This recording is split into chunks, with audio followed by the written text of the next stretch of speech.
All right, folks. In the summer, the heat, the rays, big windows all throughout, big truck. It gets hot, man. It's like an oven inside. So I tinted, I have ceramic tint all throughout in the windows. But I have a moon roof that is, the whole entire roof is glass, and the windshield is enormous. So during the summer, it's like an oven inside. So come inside and let me tell you what I'm gonna do.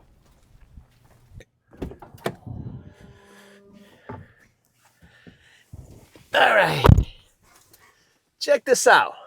The whole entire roof is glass.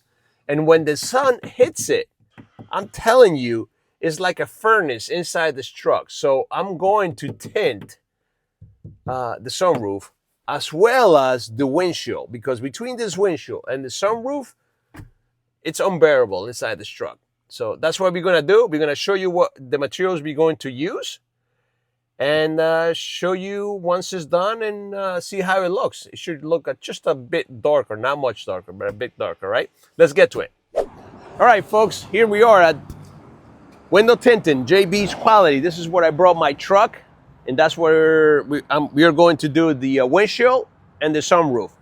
I brought it in this morning. Let's take a look at it.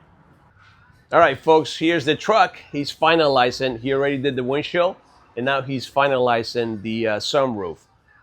This is definitely going to keep the truck much cooler than it was. It was a furnace. Now it's going to be a cooler, folks. So let's get it done.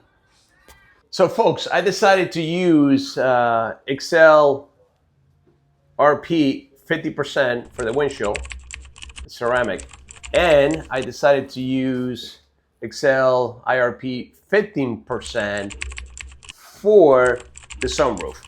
That takes 60% of, rejects 60% of the heat, and this one rejects 54% of the heat. So the truck is gonna be much cooler by doing that, especially in the summer. The winter is not so much an issue, but during the summer, I'm telling you, it gets extremely hot, so that keeps the truck cool, all right? So once it gets done, you'll go ahead and film it around and you guys can see it.